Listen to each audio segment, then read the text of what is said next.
magistrature xëy na du yomb Sénégal ñu jël loxo njiitu réew mi rek wiccax ko ci justice bi exactement comme niñ ko xalaatee. waaw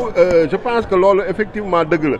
am na point yoo xam ne amul consensus mais lu ci ëpp solo mooy am na ay réformes yu nga xam ne ak ay recommandations yoo xam ne ñaari commission yi muy commission réforme ak commission modernisation teg nañ ko sur la table du président de la République léegi nag moom moo war a trancher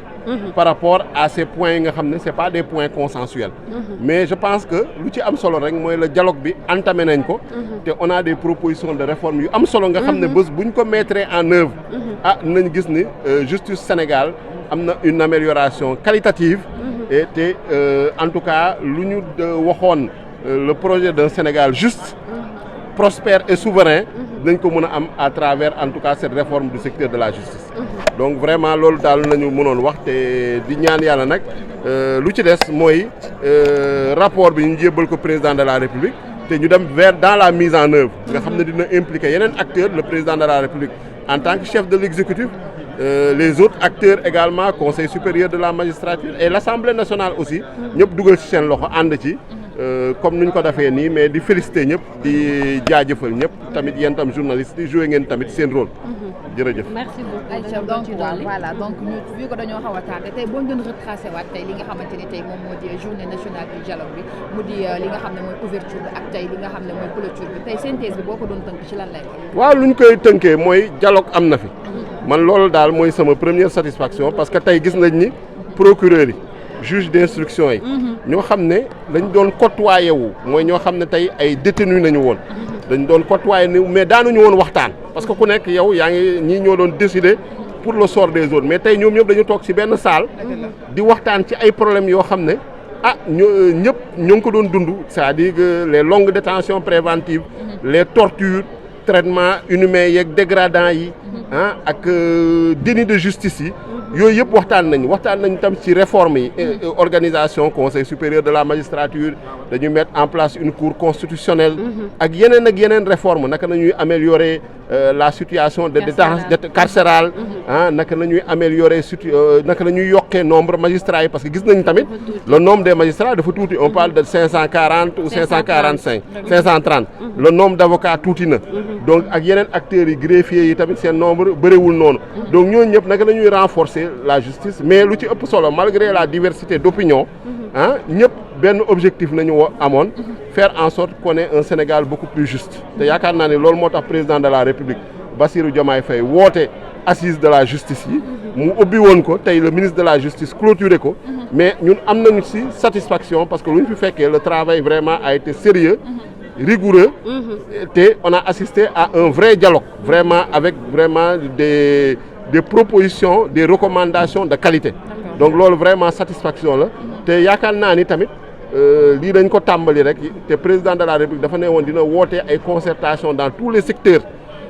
donc lu ñu war a continuer la lu ñu war a wéyal la parce que on doit aller ci ay consensus ci ay parce que am na problème yoo xam ne ñëpp a ko bokk au-delà des clivages politiques sénégalais yëpp a ko bokk donc suñu waxtaanee rek nañ trouver ay solutions nañ trouver terrain d'entente te dinañu permettre au moins qu'on fasse des pas qualitatifs vers un Sénégal juste prospère et souverain. Voilà. Alors coow li bari na lool ci ki nga xamante ne tey moom mooy premier ministre bu Sénégal tey ku wax Ayib Daffé gis liggéey bu remarquable bi nga xamante ne yàgg nga ko def ak jamono gi nag dañuy faral di wax naan ku gox di nga gox. looy wax ci loolu. waaw yaakaar naa ni loolu moom je pense que c'est dans l'ordre normal des choses parce que dañu ne jubanti te dañu woote transparence et reddition des comptes premier ministre yaakaar naa ni indiwu fi dara président de la République indiwu fi lu fees ñun lu ñu fi fekk yëpp c'est des rapports yu nga xam ne corps de contrôle yu fi nekkoon au temps du régime de Macky Sall ñoo ko produire président de la République nag dafa décider dans un élan de transparence et de reddition des comptes publier tous ces rapports maintenant rapports yooyu nag dina am ay conséquences yoo xam ne c'est des conséquences sur le plan de la gestion c'est des conséquences sur le plan également judiciaire te comme on a dit dañu woote justice dañ ko bàyyi mu def liggéeyam donc l'essentiel mooy justice daf sa liggéeyam de manière indépendante impartiale et équitable bañ a indi chasse aux sorcières wala bañ a indi vengeance wala règlement de compte yaakaar naa ni loolu moo ci am solo. mais criminalisation des escroqueries foncières. loolu aussi bu ñëwee peut-être day retourner waat vers ci problème mu litige foncier yooyu nga xam ne am na ay nit yuñ ciy topp. waaw moi je pense que fii wax nañ fi ay proposition bokk nañ ci proposition ñu fi jëlee mais je pense que am na benn doyen professeur Ndiak Fall wax na ko lu am solo nee na nit ñi dañu tàmm naan criminalisation mais la criminalisation n'est pas la solution à tout l'essentiel lu ci ëpp solo c'est de rendre justice mooy maanaam mu nekk crime mu nekk délit mu nekk leneen l'essentiel c'est que justice se fasse et que ñuy victimes yi ñuy gaaw a am réparation parce que problème bi loolu la tey jafe-jafe da ngay am lu la metti doo xam foo koy jooyee doo xam ban procédure ngay jaay da ngay jàpp tribunal affaire yi yàgg dossiers yi bloqué wu pendant des années te loolu quand même day créer lu ñuy woowee injustice te loolu day créer impunité naka la ñuy fexee ba procédures yi gën a gaaw naka la ñuy fexee ba en tout cas injustice beeg impunité bi wàññeeku je pense que loolu moo ëpp solo lii maintenant nag recommandation ak proposition yi ngi fi il faut les mettre en œuvre te si mise en œuvre yaakaar naa ni nañ ci am satisfaction incha allah merci jërëjëf honorable taxawal nii ñu jël lañ nga xamante ne ni amal nañ ko pendant des jours ci li nga xam ne ni moom moo di réforme et modernisation de la justice lan la ñu mën a retenir tey jii ci fan yooyu nga xam ne tëju ngeen ko di liggéey ci ay réforme lan la ñu mën a retenir tey ci ay proposition wala ay solution yoo xam ne am ngeen ko tey. waaw lu ñu mën a retenir mooy dañu président de la république son excellence Bassirou Diomaye Faye daa woote woon dialogue national te sur la justice commencé ko avec les assises de la justice dialogue am na fi l'objectif boobu nañ doon njëkk wut dialogue mooy maanaam tey ay acteurs yi nga xam ne jóge nañ ci ay domaines yu différents ay profils yu différents tey gis nañ fi ay ex-détenus ay activistes waa société civile toog ak ay procureurs ay juges d'instruction ay magistrats ay avocats ay greffiers ay huissiers ay notaires ay commissaires priseurs ñooñu ñëpp daje partis politiques yi daje donc dans toute leur diversité mu ñu nekk ci majorité bi ak ñu nekk ci opposition bi donc waxtaan chef religieux yeeg chef coutumier yi teew te ñu indi fi ay ndaw donc ñu waxtaan ci justice bi naka nañ koy soppee ak naka nañ koy yeesalee pour mu gën a méngóog lu sénégalais yi di xaar ak lu citoyens yi di xaar parce que tey soo gisee sénégalais yi votel président de la république Bassirou Diomaye Faye à 54,28% parce que lu ci ëpp pour xeex ay injustice la woon donc moom son engagement tenir promesse si projet de transformation systémique bi mooy woote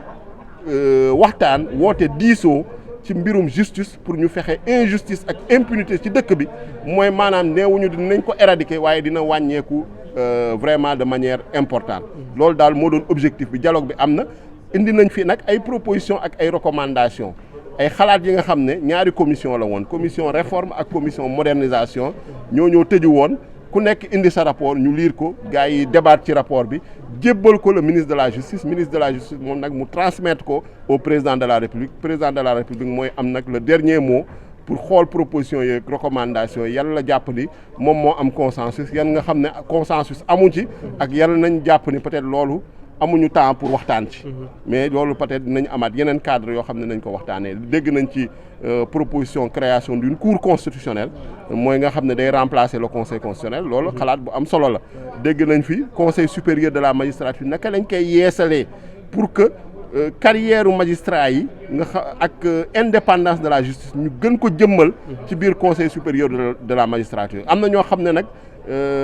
jàpp nañ ni président de la république ak ministre de la justice dañ fa war a teew am na ñeneen ñoo xam ne jàpp nañ ni waruñu faa teew mais ñooñu tam ñoom ñëpp seen proposition jël nañ ko ñu xool incha allah ban décision moo ci mujj mais lu ci am solo wax nañ également problème mu détention préventive yi ak condition ñoo xam ne ñoo ngi ci kaso bi donc naka la ñuy fexe ba améliorer seen condition ak seen situation procureur tamit mandat de dépôt yu bëri yi ak yu yomb yi naka la ñuy fexe ba loolu ñu wàññi ko mooy maanaam lépp loo xam ne injustice la lépp loo xam ne impunité la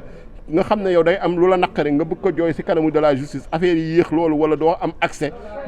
xalaat nañu indi nañu fi ay propositions yu nga xam ne naka nañu fexe ba loolu ñu yombal ko ma nga xam ne sooy dem justice dina yomb te di nga gaaw a am satisfaction dinañu gaaw a juger sa dossier wala sa cas loolu daal yaakaar naa ne nañ ci tënk ci ay waxtaan te am nañ ci yaakaar bu bëre ni proposition yu bëri nañ ko mettre en œuvre pour un Sénégal juste, prospère et souverain.